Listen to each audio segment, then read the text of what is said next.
الحمد للہ رب العالمین والصلاة والسلام علی حبیبہ محمد وآلہ وصحبہ اجمعین۔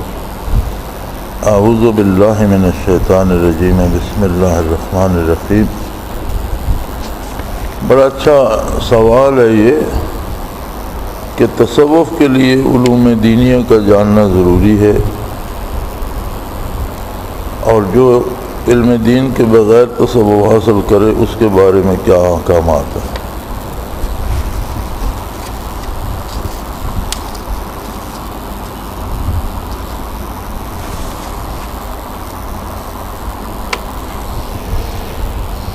سوال یہ ہے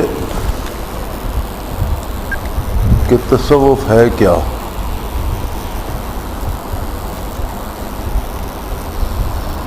تصوف ہے کہ جو تعلیمات ہوتی ہیں نبی کریم صلی اللہ علیہ وآلہ وسلم کی، وہ غیر نبی کی تعلیمات کی طرح نہیں ہوتی۔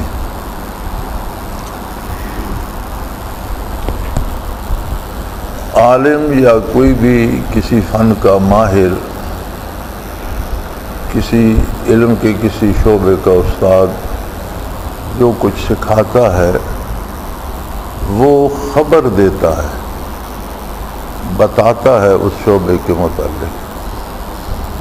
پڑھنا لکھنا جو سکھاتا ہے وہ حروف، الفاظ سے حروف کس طرح بنتے ہیں، حروف سے جملہ کیسے بنتا ہے، اس کا مفہوم کیا ہوتا ہے، یہ ساری ایک خبر ہوتی ہے، اسے علم نہیں کہا جا سکتا۔ خبر اسے میں اس لیے کہتا ہوں کہ اس سارے کا انسانی کردار پہ کوئی اثر نہیں پڑتا۔ ایک آدمی موٹر مکینک بن جاتا ہے، وہ موٹر کے ہر پرزے کا نام جانتا ہے، اس کا کام جانتا ہے، وہ موٹر کھول جوڑ لیتا ہے، بنا لیتا ہے، خراب ہو جائے درست کر لیتا ہے۔ یہ ساری خبر ہے اس کے پاس، اسے علم نہیں کہا جا سکتا، کیونکہ اس ساری خبر کا اس کی ذاتی زندگی پہ کوئی اثر نہیں پڑتا۔ اس کی سوچ، اس کے ارادے، اس کا کردار اسے یہ متاثر نہیں کرتا۔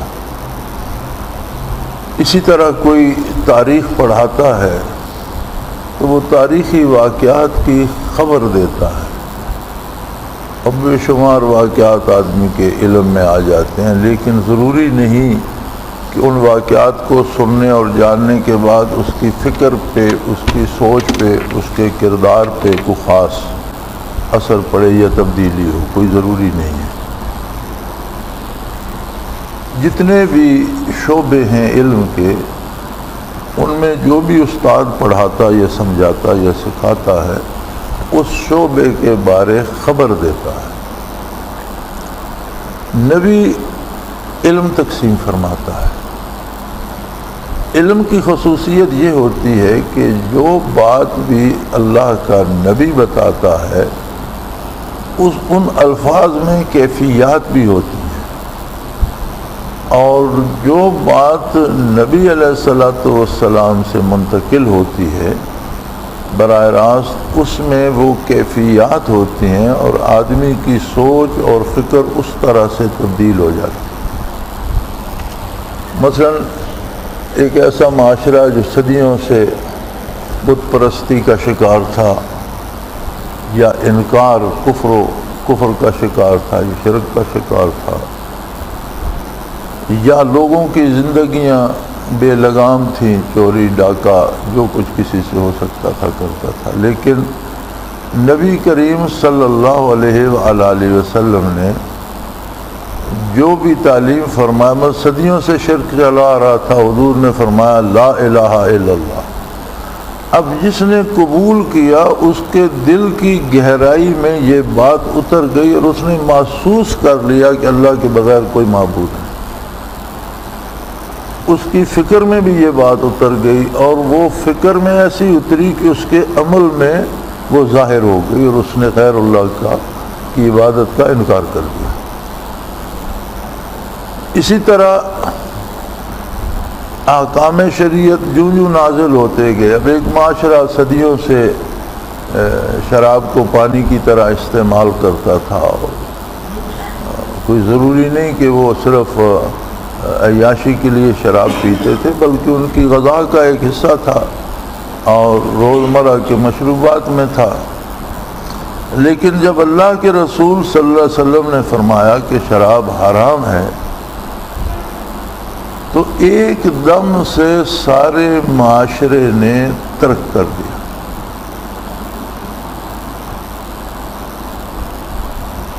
یہاں تک کہ ایک صحابی جو لا رہے تھے باہر سے شراب لاتے تھے، اونٹوں کی اونٹ لاد کر لاتے تھے مشکیزیں بھر کر اور بیچتے تھے، بہت بڑا کاروبار تھا، ہر آدمی پیتا تھا.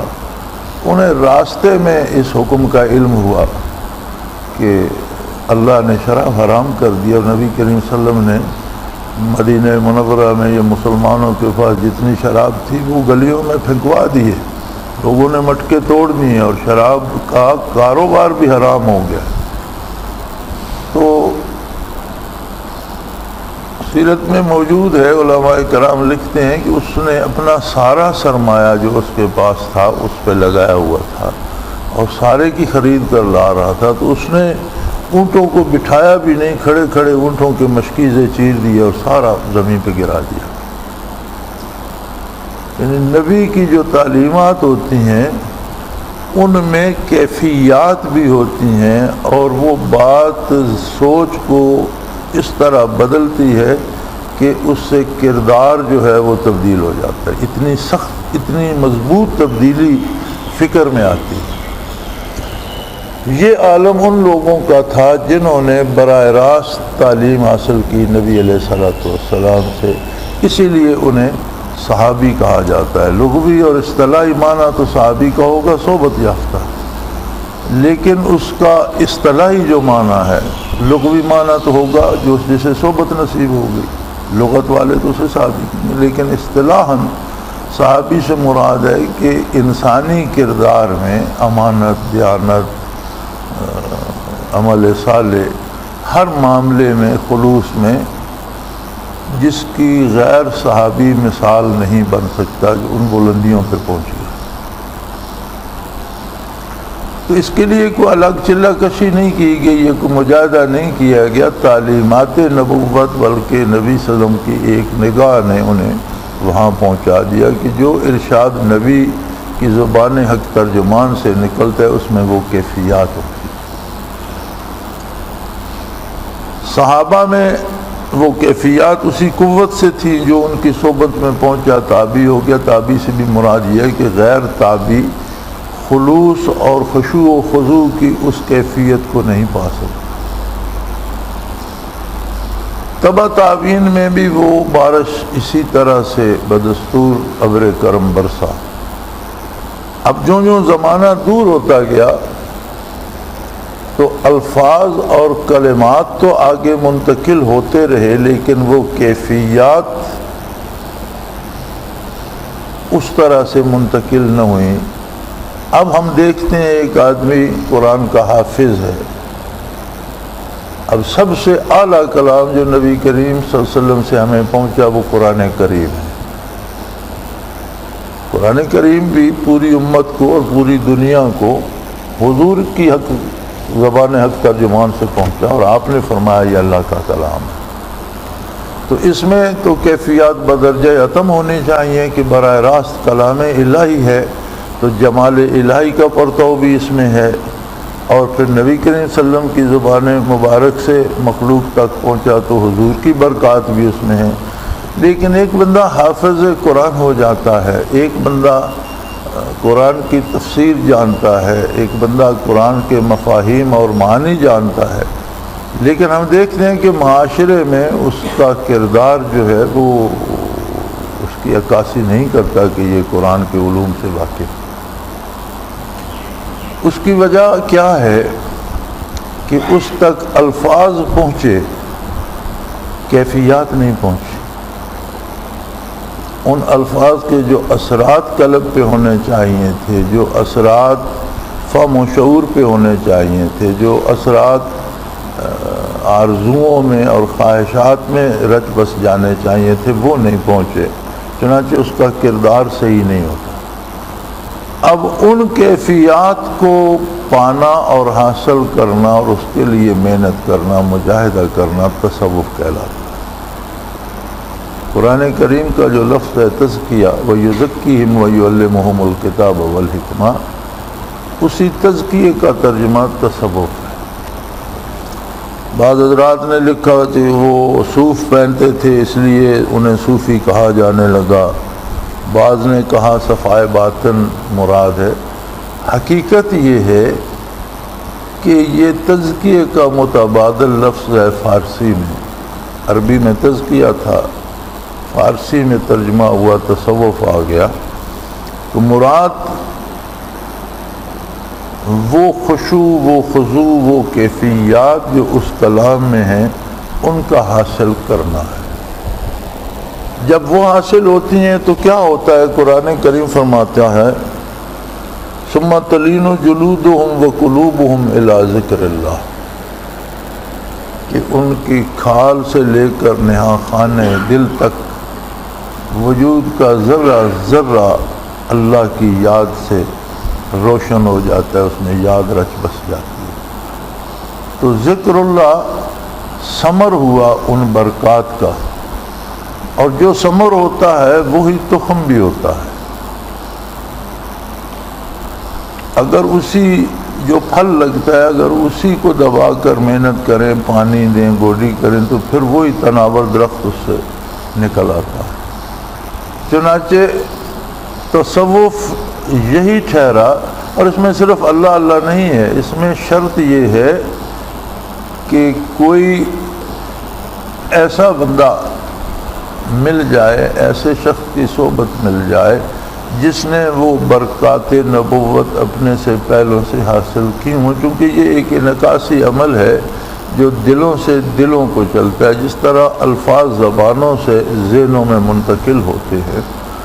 تو دو چیزیں ہیں، کلام الہی ہے، کلام پیغمبر صلی اللہ علیہ وسلم ہے، اور کلام الہی اور کلام پیغمبر کی کیفیات ہے۔ تو وہ کلام حاصل کرنا تو علم دین ہے، اور وہ کیفیات دل میں اتارنا ایک تصوف ہے۔ تو یہ دونوں لازم و ملزوم ہے۔ علم دین کتنا جاننا ضروری ہے؟ فرض کا جاننا فرض ہے، واجب کا جاننا واجب ہے، سنت کا جاننا سنت ہے۔ تو ضروریات دین روزمرہ کی نماز، روزہ، حلال حرام، جو روزمرہ زندگی میں آتا ہے، یہ تو جاننا سب کے لیے فرض ہے۔ عموماً ہر مسلمان جانتا ہوتا ہے، سن کر سیکھ کر، ضروری نہیں کہ وہ پڑھا لکھا عالم ہو۔ اور جو نہیں جانتا وہ کسی جاننے والے سے وابستہ ہو جاتا ہے۔ اسی لیے بیعت اصلاح کی شرط علماء نے یہ لکھی ہے کہ جو شخص احکام دین جانتا ہو، عالم نہ ہو، بے شک متبحر عالم نہ ہو، مفسر محدث فقیہ نہ ہو، لیکن روزمرہ کی ضروریات دین سے واقف ہو، اور بندے کو کوئی کام پڑے تو اس سے پوچھ سکے کہ اس کا کیا مسئلہ ہے، مجھے یہ کیسے کرنا ہے، تو ظاہری بیعت اصلاح کی بیعت اس سے جائز ہے۔ جو نہیں جانتا وہ کسی جاننے والے سے منسلک ہو جاتا ہے۔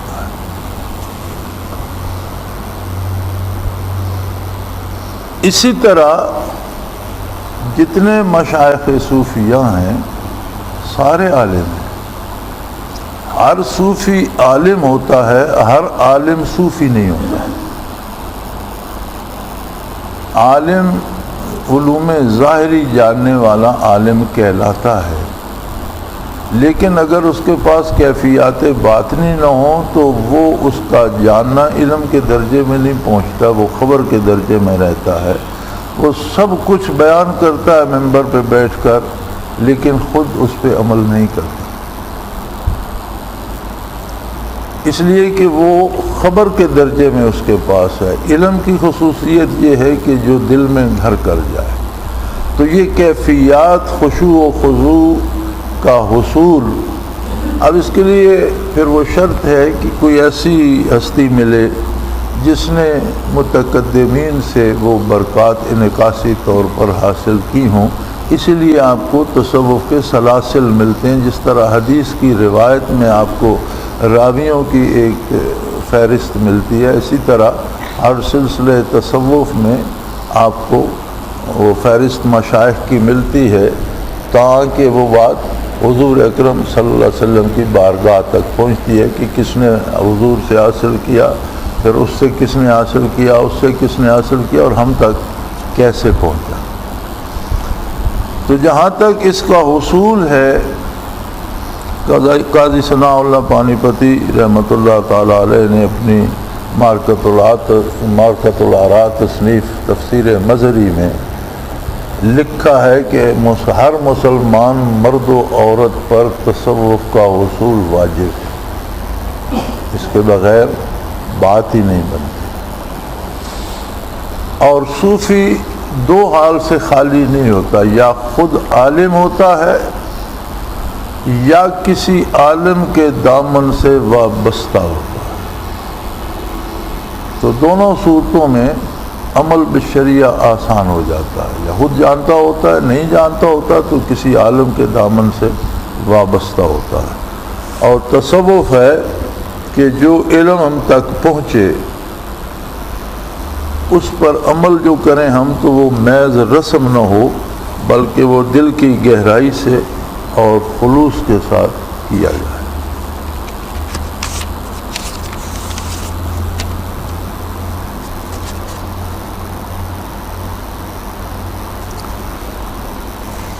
یہ دوسرا سوال ہے، مراقبات کے دوران شیطان وسوسہ ڈالتا ہے، جس سے کیا روحانی نقصان ہوتا ہے یا اس کا سدباب کیا ہونا چاہیے؟ غالباً پہلے بھی کئی دفعہ اس پہ بات ہو چکی ہے کہ وسوسہ آنا اور بات ہے اور وسوسہ لانا اور بات ہے۔ وسوسہ شیطان کی طرف سے وہ ہوتا ہے جو از خود آتا ہے، اور خود بیٹھ کر کوئی بات سوچنے لگ پانا یہ وسوسہ لانا ہے، یہ آنا نہیں ہے۔ وسوسہ لانا جو ہے یہ شرعاً حرام ہے اور ناجائز ہے، نماز میں ہو یا ذکر میں ہو یا مراقبات میں ہو تو یہ نقصان دیتا ہے۔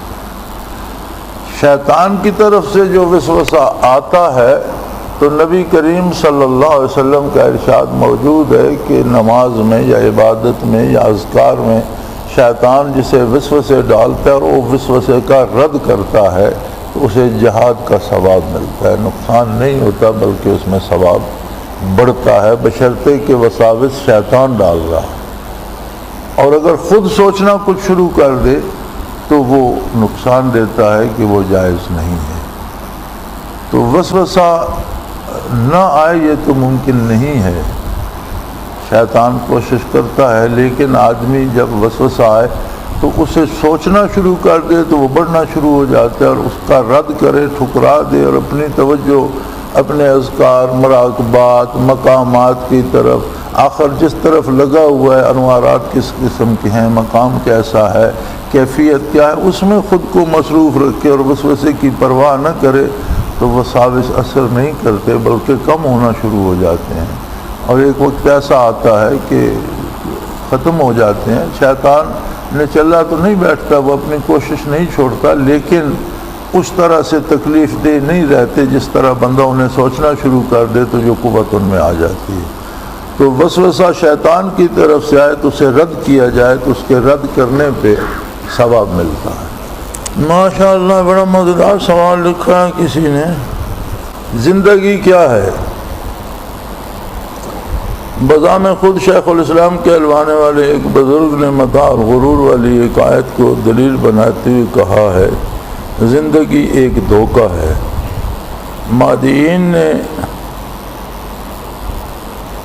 مادین کا نظریہ درج ذیل شعر میں بخوبی بیان کیا گیا۔ زندگی کیا ہے؟ عناصر میں ظہور ترتیب۔ موت کیا ہے؟ انہی اجزاء کا پریشاں ہونا۔ زندگی کے متعلق صوفیانہ نقطہ نظر کیا ہے؟ میں نے عرض کیا کہ تصوف کوئی اسلام سے الگ شے نہیں کہ کوئی صوفیانہ نظریہ کہا جائے، اسے اسلامی نظریہ کہا جائے گا۔ اور قرآن کریم نے جہاں یہ فرمایا ہے کہ زندگی ایک متاع الغرور یا دھوکہ ہے، تو وہاں انسان کے کردار کی تشریح کی گئی ہے کہ انسان اس فرصت سے دھوکے میں آ جاتا ہے۔ وہ سمجھتا ہے مجھے ہمیشہ یہیں رہنا ہے اور میرے پاس یہی طاقت، یہی جوانی، یہی اقتدار، یہی دولت ہمیشہ کے لیے رہے گی۔ اس نشے میں چور ہو کر وہ اللہ کی نافرمانی کرتا ہے۔ تو یہ جو دھوکہ انسان اپنے آپ کو خود دیتا ہے، اس کے لیے متاع الغرور کا لفظ استعمال کیا گیا، ورنہ زندگی انسانی ایک انتہائی قیمتی امانت ہے اللہ کی اور بہت بڑی دولت ہے۔ زندگی اتنی بڑی دولت ہے کہ جب یہ ختم ہوتی ہے تو کوئی دنیا بھر کی ساری دولت لے کر چند لمحے خرید نہیں سکتا۔ یعنی صرف اللہ وحدہ لا شریک ہے جو زندگی عطا کرتا ہے اور وہ لے لیتا ہے۔ زندگی کا جو مصرف ہے، جس مقصد کے لیے زندگی دی گئی، یہ سوال تو بہت لمبا ہے، میں مختصراً عرض کروں گا کہ پوری مخلوق میں کوئی بھی تخلیق یہ سوال کرنے کی جرت نہیں رکھتی کہ اللہ کون ہے، کیسا ہے، کہاں ہے۔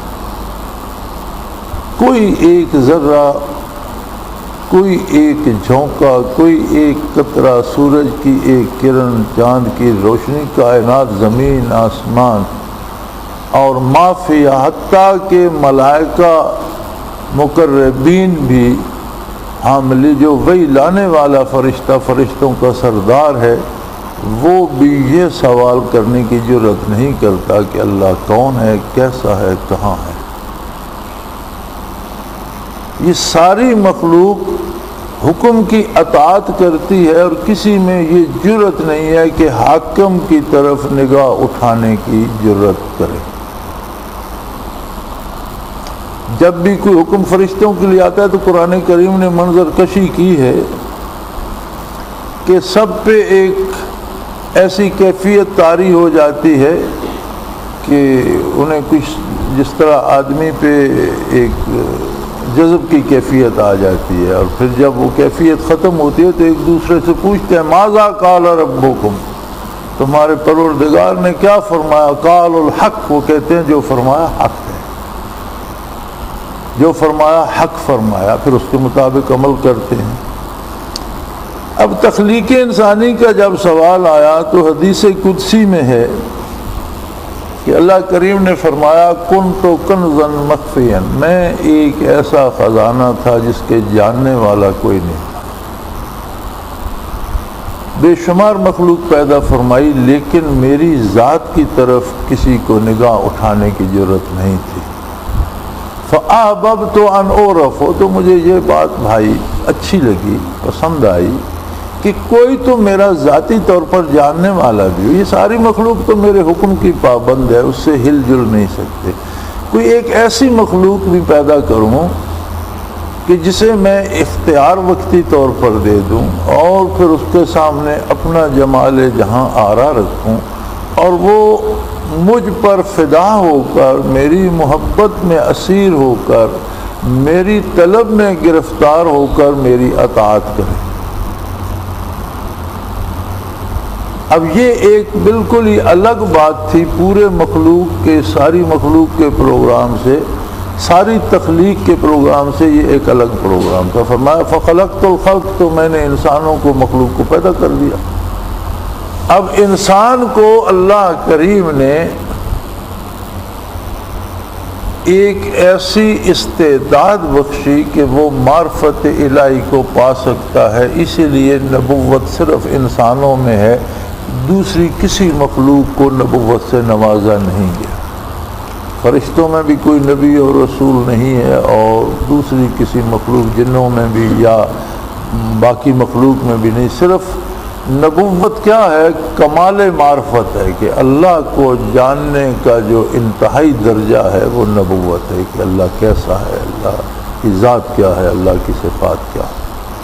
تو یہ زندگی مستعار جو ہے یہ اللہ نے دے دی کہ انہیں زندگی دے کر اس خوبصورت کائنات میں بھیجتا ہوں۔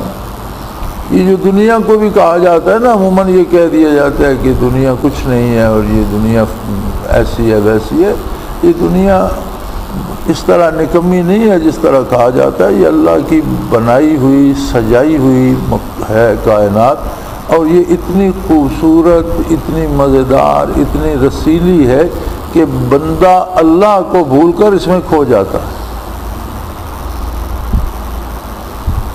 اور یہی آزمائش ہے کہ دنیاوی لذتوں سے آشنائی بھی دی، قلبی طور پر، ذہنی طور پر، اور فزیکلی جسمانی مادی طور پر، اور اپنی ذات سے آشنائی کی جرت بھی دی۔ اور نبی اسی چراغ کو لو دکھاتے ہیں کہ جو فطرتاً ہر پیدا ہونے والے کے دل میں ہے، جب وہ اپنا قلب نبی کے سامنے کرتا ہے تو وہ روشن ہو جاتا ہے، اور اس میں معرفت الہی کی روشنی آتی ہے۔ پھر ہر کوئی اپنی استعداد کے مطابق عظمت الہی سے آشنا ہوتا ہے، جمال الہی سے آشنا ہوتا ہے، اور پھر اس پر قربان ہونے کو جی چاہتا ہے۔ جیسے صحابہ کرام کی ایک جماعت جو منافقین دھوکے سے لے گئے تھے اور انہیں پھر گھیر کر شہید کر دیا اور وہ لڑ کر شہید ہوئے، تو ایک شخص جو قاتل تھا اور ایک بہت بڑے صحابی کا قاتل تھا، وہ مدینہ منورہ آیا اور صحابہ نے دور سے دیکھ کر عرض کی، یا رسول اللہ فلاں جو ہے منافق جس دھوکے سے لے گیا تھا صحابہ کی جان، حضور کو بڑا رنج ہوا اس واقعہ پر، تو وہ آ رہا ہے، اسے قتل کر دیا جائے۔ تو آپ نے فرمایا جب وہ آ ہی رہا ہے تو اسے میرے پاس آنے دو۔ تو وہ بارگاہ نبوی میں پہنچا تو حضور نے پوچھا بھی کیوں آیا، تو عرض کی اللہ ایک عجیب بات ہے، اس کا جواب لینے آیا ہوں۔ میں مجرم ہوں اور میں سمجھتا ہوں کہ مجھے دیکھتے ہی قتل کر دیا جائے گا، لیکن میں یہ چاہتا ہوں کہ اس کا جواب مجھے مل جائے، پھر بے شک مجھے قتل کر دیا جائے۔ مجھے اس نے بے قرار کر دیا۔ اہل عرب مشرک تھے، لیکن عظمت کعبہ ان میں نسلاً بعد نسلاً آ رہی تھی، بیت اللہ کا احترام بھی کرتے۔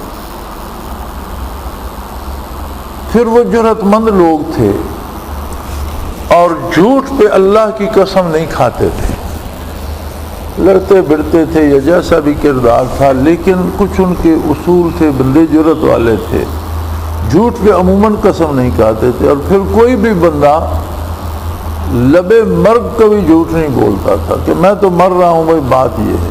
وہ کہنے لگا جی جو بندہ میرے ہاتھوں شہید ہوا، میں نے نیزہ مارا اور اس کی پسلیوں کو توڑ کر پیچھے سے پشت سے نیزہ باہر نکل گیا، اور اس کے منہ سے آخری جملہ جو نکلا وہ یہ تھا فزت ورب الکعبہ، یعنی ایک تو آخری جملہ تھا دم مرگ، پھر اللہ کی قسم تھی اور کعبہ شریف کے حوالے سے تھی کہ رب کعبہ کی قسم میں جیت گیا، میں کامیاب ہو گیا۔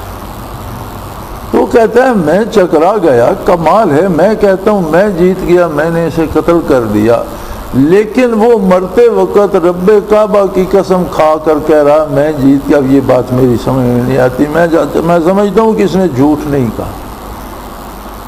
عرب کا شاہ سوار ہو، نوجوان ہو اور جنگجو ہو اور دم مرگ، وہ جھوٹ نہیں بولتا، پھر رب کعبہ کی قسم کھا کر، تو میں کہتا ہوں اس نے سچ کہا۔ لیکن یہ بات میری سمجھ میں نہیں آتی کہ یہ اگر یہ سچ ہے تو یہ کیسے سچ ہے؟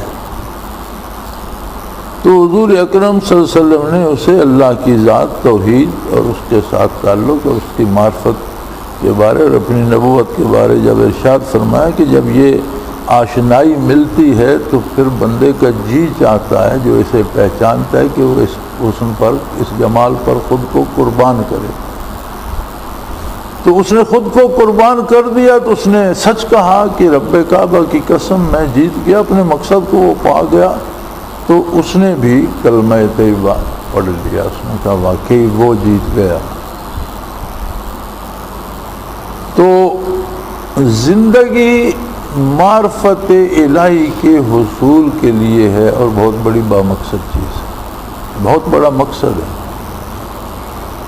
اور زندگی کا جو سپیم ہے یہ بڑا تھوڑا سا ہے، بہت سا عرصہ بچپن لے جاتا ہے اور باقی کا عرصہ بڑھاپا لے جاتا ہے۔ بچپن اور بڑھاپا ومن نعمر ننقص فی الخلق، وہ تخلیق میں لوٹا دیا جاتا ہے۔ بڑھاپے میں بندہ بچے کی طرح ہو جاتا ہے، اٹھتا ہے تو گر پڑتا ہے، چل نہیں سکتا، ٹیڑھا میڑھا چلتا ہے، کچھ کھا لے تو ہضم نہیں ہوتا، بات بات پہ ضد کرتا ہے، تکرار کرتا ہے، سوچ ایسی ہو جاتی ہے، فکر ایسی، باتیں بھولنے لگ جاتی ہیں، ایک بات 6 دفعہ بتاؤ پھر یاد نہیں رہتی، تو وہی وہ تخلیق میں الٹا دیا جاتا ہے۔ تو درمیان میں جو تھوڑا سا وقت چند سال بندے کے پاس ہوتے ہیں، جو کام کرنے کی قوت اس میں ہوتی ہے اور اس بات سمجھنے کی جو ہوتی ہے، تو وہ تھوڑا سا عرصہ ہوتا ہے حصول معرفت الہی کے لیے۔ اور اگر ان تھوڑے سے عرصے میں وہ اللہ کی عظمت سے آشنا ہو جائے اور خود کو اس کی مرضیات میں ڈھال لے، تو زندگی اتنی قیمتی دولت ہے کہ اس تھوڑے سے عرصے کے بدلے اس نے ہمیشہ کے لیے اللہ کے قرب کو اور اللہ کی رضا کو پا لیا۔ اور جسے ہم تھوڑا سمجھ رہے ہیں، اگر اسے ضائع کر دیا اور خدا نخواستہ اللہ سے نا آشنا ہو کر اور گمراہ ہو کر دنیا سے گیا، تو ان چند سالوں کو ضائع نہیں کیا بلکہ دائمی ابدی زندگی کو ہمیشہ کے لیے ضائع کر دیا۔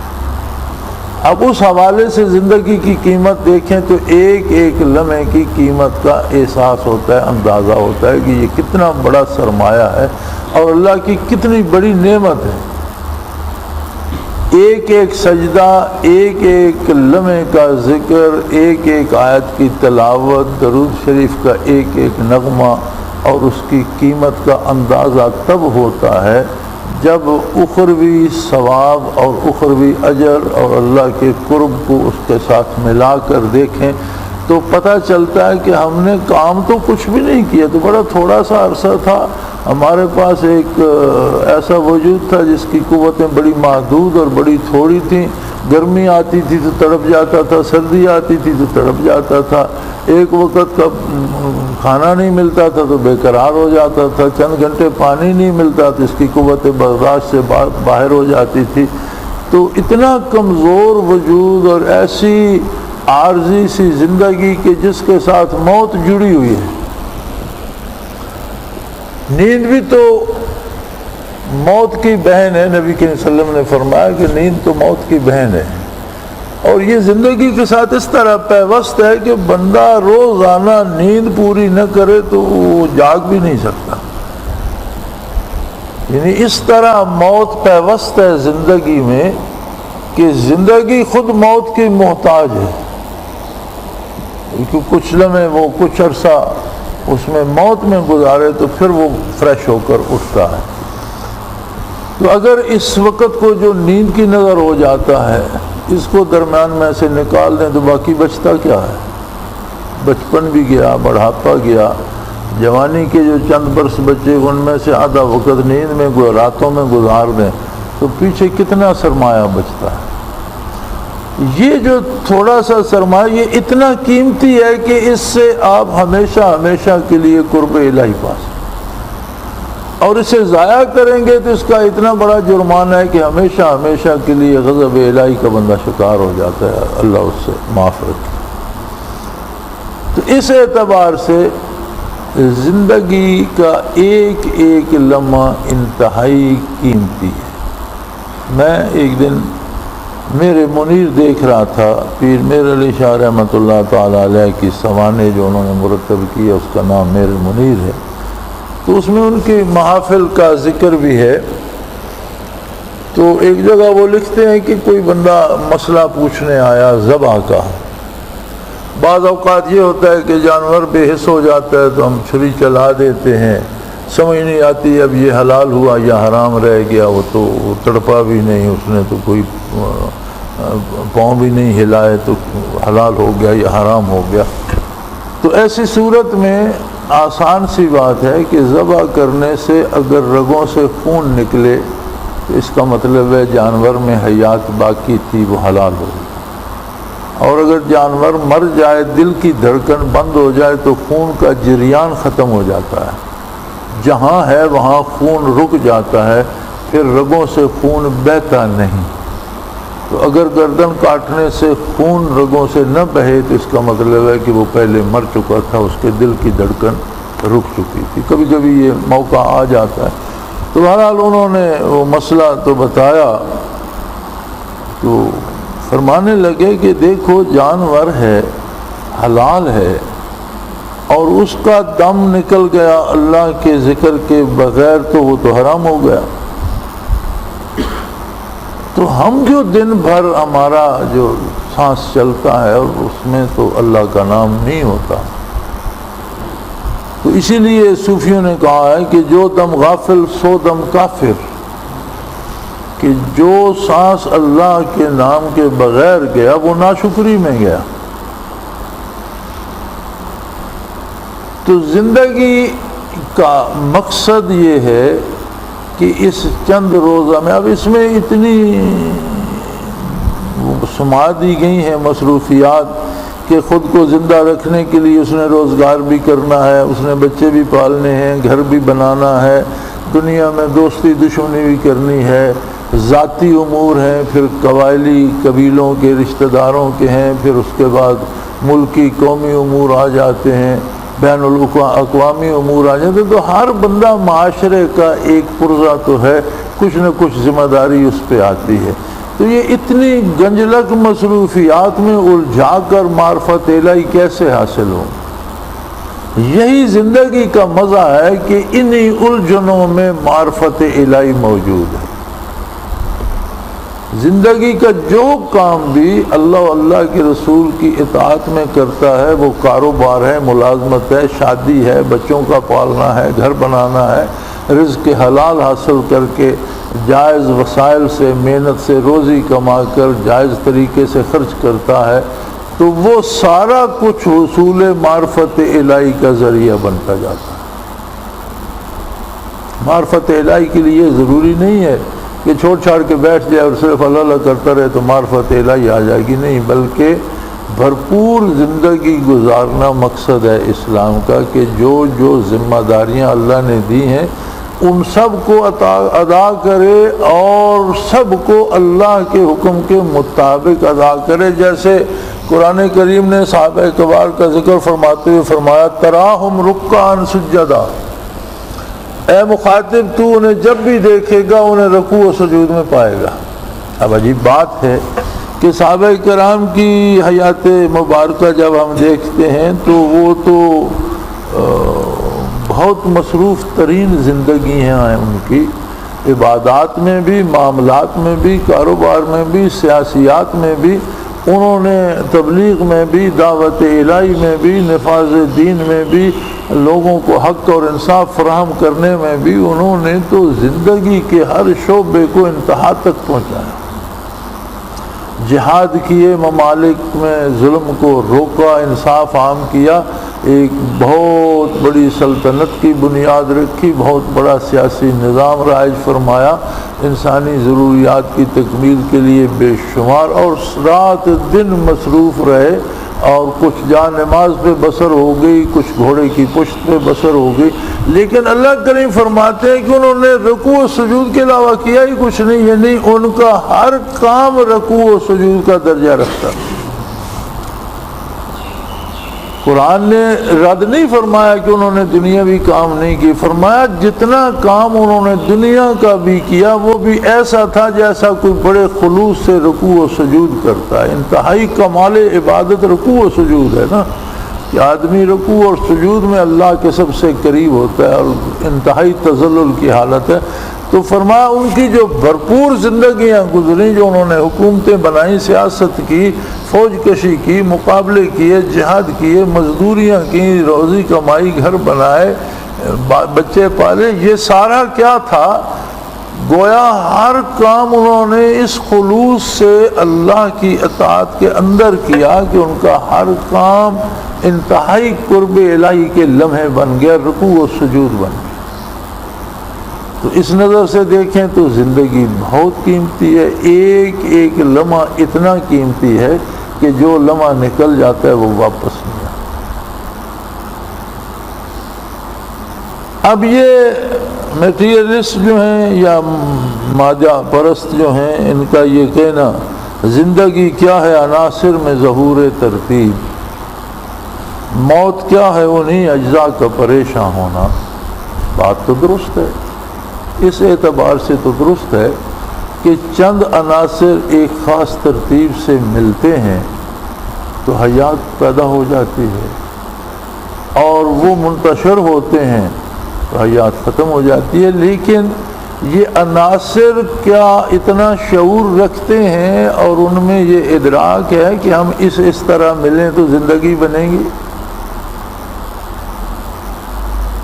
اور اگر نہیں رکھتے تو اس کا مطلب ہے کوئی ان عناصر کو ملاتا ہے اور ان میں زندگی پیدا کرتا ہے۔ زندگی کیا ہے عناصر میں ظہور ترتیب، لیکن یہ ترتیب دیتا کون ہے؟ از خود تو ترتیب کہیں نہیں آتی۔ آپ یہاں چارپائیوں کرسیوں کا ڈھیر رکھ دیں ایک کمرے میں تو کیا وہ خود سے ترتیب میں آ جائیں گی؟ کوئی ترتیب تو دے گا۔ عناصر آئے کہاں سے؟ چارپائیاں کرسیاں آپ بنوائیں گے، خریدیں گے تو رکھیں گے۔ عناصر کو کسی نے پیدا کیا تو آئے، ان میں یہ خصوصیت کسی نے پیدا کی۔ اب تو سارا کھیل دنیا کا عناصر ہی کی ترتیب ہے کہ وہی ذرات، وہی عناصر، وہی ایک ترتیب سے ملتے ہیں تو ایک درخت بن جاتا ہے، دوسری ترتیب سے ملتے ہیں تو دوسرا درخت بن جاتا ہے۔ اب تو آپ کی ذرات بھی یہ سمجھتی ہے کہ گندم کی فصل بوئی جائے تو اس کے عناصر گندم کے اور ہیں، اور گندم کی فصل اٹھا کر اسی زمین میں ہم مونگ پھلی کاشت کر دیتے ہیں تو وہ زمین تھکی ہوئی نہیں ہوتی، فریش ہوتی ہے، اس لیے کہ جو اجزاء مونگ پھلی کو چاہیے وہ گندم نے اس میں سے نہیں حاصل کیے ہوتے، لہٰذا اس میں وہ اجزاء موجود، وہ فصل بھی ہو جاتی ہے۔ تو اس کا مطلب ہے کہ یہ عناصر میں رنگا رنگی کسی نے بنائی کہ کس عنصر سے کیا بن سکتا ہے، پھر اس کو ترتیب وہ خود دیتا ہے، اور اس ترتیب کو بگاڑتا بھی وہی ہے جو بناتا ہے۔ تو مادہ پرستوں کا یہ شعر خود اس بات پہ دلالت کر رہا ہے کہ اللہ ہے، وہ ہر چیز پہ قادر ہے، اس نے عناصر بنائے، عناصر میں خصوصیات رکھی، انہیں ترتیب دیا تو زندگی بن گئی، اور انہیں بکھیر دیا تو بدن منتشر ہو گیا، روح الگ ہو گئی۔ تو یہ شعر تو خود اس کی قدرت پہ دلیل دے رہا ہے کہ عناصر از خود کسی نے بنائے تو بنے، ان میں وہ اوصاف زندگی والے کسی نے رکھے تو وہ بنے، پھر انہیں ایک ترتیب کسی نے دی تو اس ترتیب میں آئے، اور اس ترتیب کو کسی نے منتشر کیا، کسی نے بکھیرا تو وہ بکھرے۔ تو زندگی کیا ہے عناصر میں ظہور ترتیب، اور موت کیا ہے انہی اجزاء کا پریشان ہونا۔ لیکن سوال یہ ہے کہ جنہیں زندگی کی لذت نصیب ہوئی اور جنہوں نے زندگی کو زندگی کر کے جی لیا، ان کے عناصر تو پریشان ہوتی ہی نہیں، روح الگ ہو جاتی ہے، موت وارد ہو جاتی ہے، لیکن صدیوں بعد زمین سے جسم نکلتا ہے تو تر و تازہ ہوتا ہے۔ اب اس جسم میں بھی تو وہی عناصر تھے کہ جو دوسرے جسم ہے کہ جسے مرنے کے بعد 12 گھنٹے 15 گھنٹے یا 20 گھنٹے گزر جائیں تو وہ گلنے سڑنے لگ جاتا ہے۔ اجزاء تو وہی تھے، عناصر تو وہی تھے، لیکن یہ کیا کہ اس صدی کے بھی آخر میں چین کے صحرا میں سے صحابہ کرام کے وجود برآمد ہوا، تر و تازہ تھے۔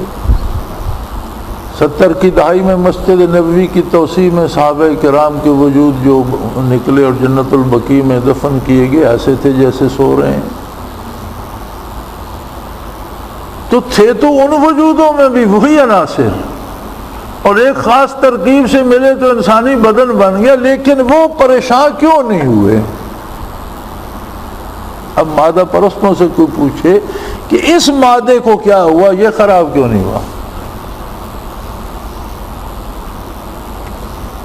بات صرف یہ تھی کہ جنہوں نے زندگی کی حقیقت کو پا لیا مادہ بہت پیچھے رہ گیا اور یہ بھی ان کا اسیر ہو گیا اور اس کی خصوصیات وہاں بدل گئیں، اور جنہوں نے زندگی ہی ضائع کر دی، زندگی کی قیمت کو نہیں پایا، ان کے مادے نے بھی ان کی پرواہ نہیں۔ تو ویسے میری نظر میں تو یہ شعر خود عظمت الہی پہ دلیل ہے۔ اللہ کریم ہدایت نصیب فرمائے تو کسی زاویے سے دیکھیں عظمت باری سامنے آ جاتی ہے، اور اللہ پاک گمراہی سے پناہ میں رکھے۔ گمراہ اگر کوئی ہو جائے تو اس کی نظر ایسی ہو جاتی ہے ٹیڑھی کہ ہر چیز میں اسے بہنگا پانی نظر آتا ہے۔ اللہ پاک معاف فرمائے۔ وآخر دعوانا ان الحمدللہ رب العالمین۔ الحمدللہ رب العالمین والصلاة والسلام علی حبیبہ محمد وآلہ۔ اللہم ربنا لا تقتلنا بغضبک ولا تہلکنا بعذابک واعف عنا قبل ذلک۔ اللہم ربنا لا تسلط علینا من لا یرحمنا، انت ولینا فی سفرنا وحضرنا فی مالنا واہلنا، انت ولینا فی الدنیا والآخرہ، توفنا مسلمین والحقنا بالصالحین۔ اللہم انصر الاسلام والمسلمین، اللہم اعز الاسلام والمسلمین۔ اللہم ربنا نور قلوبنا بنور المعرفۃ والایمان۔ اللہم ربنا ارزقنا اتباع نبیک و اتباع خلفاء الراشدین المہدیین، وصلی اللہ تعالی علی حبیبہ محمد برحمتک یا